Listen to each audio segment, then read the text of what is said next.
A paz, meus queridos irmãos, aqui quem fala é o pastor Rafael Melo e eu quero com muito carinho compartilhar uma mensagem da parte de Deus com você.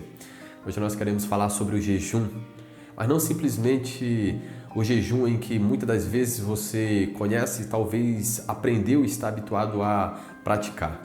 Existem 3 tipos de jejuns que nós precisamos nos atentar. O primeiro jejum é aquele de Esther, quando ela convoca todo o povo para que jejuasse em favor dela, para que ela pudesse se adentrar à presença do rei. Nós temos o segundo jejum, que é o jejum que o próprio Moisés experimentou, que é quando literalmente você é envolvido ou você tem acesso à glória de Deus e o alimento já não é mais necessário, se alimentar já não faz mais parte da sua essência, é quando de verdade a glória de Deus é o alimento para você. Existe o terceiro jejum e esse é o que nós queremos falar nesse momento com você, que é o que está no livro de Mateus, no capítulo 9, quando Jesus responde àqueles que são enviados a questionar a respeito do jejum. Lá no livro de Mateus, capítulo 9, versículo 14, está escrito assim: Vieram depois os discípulos de João e lhes perguntaram: Por que jejuamos nós e os fariseus muitas vezes e teus discípulos não jejuam?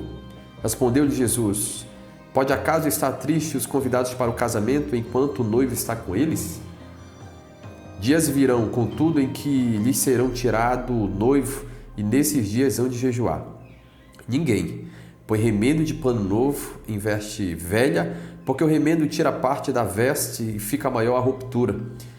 Ninguém se põe vinho novo em odres velhos, do contrário, rompe-se os odres e derrama-se o vinho, e os odres se perdem, mas põe-se vinho novo em odres novos, e ambos se conservam. Talvez você olhe e não consiga entender aquilo que Jesus está respondendo, porque parece que está fora de contexto. É como se eles perguntassem algo e Jesus respondesse uma outra coisa totalmente diferente daquilo que eles estavam perguntando.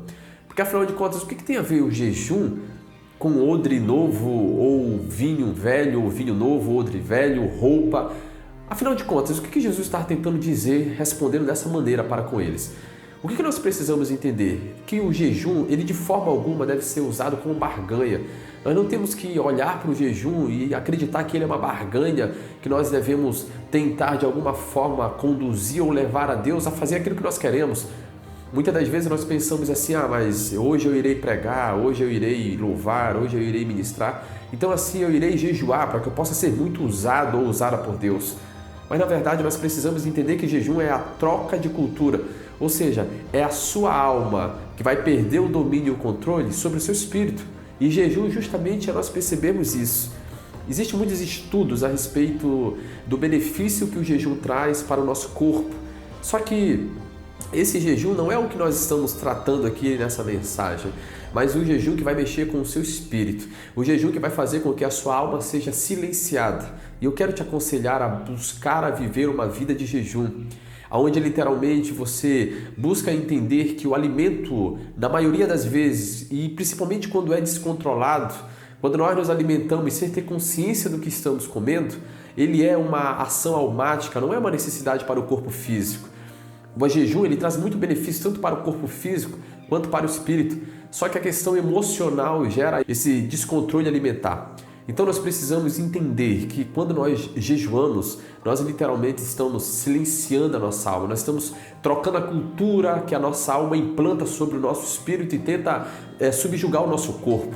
Por isso que Jesus responde dessa maneira, sobre o vinho, sobre o odre, sobre a roupa velha e a roupa nova, ou seja, sobre o remendo. Então o Senhor está dizendo assim, troquem a cultura, porque vocês estão tentando colocar um remendo velho em uma roupa nova, vocês estão tentando colocar uma cultura sobre a outra. Vocês precisam tirar o poder da alma de vocês, de direcionar, de ter o domínio sobre vocês, e precisam que a cultura espiritual possa ser ativa e vocês possam literalmente colocar em prática aquilo que vai trazer uma estruturação ativa para o teu espírito.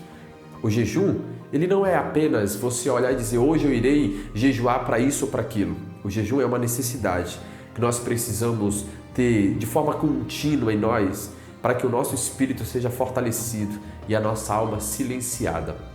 E aí vem muitas das vezes a dúvida e o questionamento de muitas pessoas, mas quando eu jejuei, eu passei a ter sensibilidade ao mundo espiritual, eu ouvi Deus falar, grandes coisas aconteceram, justamente porque o seu espírito se tornou ativo e ele passou a ter o poder que desde o original Deus o entregou, deu um espírito sem todo tipo de ruga, máculas, todo tipo de conceitos errados. Aí você associa ao jejum e diz, agora sim, agora por jejuar eu estou ouvindo, estou sensível ao mundo espiritual. Quando que na verdade é a sua alma que está sendo silenciada. E agora o seu espírito está sensível ao mundo espiritual e ele está voltando ao original de como Deus o criou. Tenha a prática de jejum. Jejue, busque cada vez mais dizer à sua alma que não é ela que domina você, mas você que literalmente busca viver a vontade de Deus. Quando seu espírito ouve e se desperta a se voltar novamente para Deus, tudo é diferente, porque ele se torna sensível ao ponto de nunca mais querer viver longe de Deus. Eu quero te fazer um convite a jejuar e a se derramar na presença de Deus. E eu quero que você literalmente entenda o benefício que existe nesse jejum. Mas, pastor, mas de que forma jejuar? Isso será um tema para um próximo vídeo. E eu quero te convidar para você que ainda não é inscrito, se inscreva aqui no nosso canal, ative o sininho de notificações para que você seja avisado sempre que nós postarmos um vídeo novo.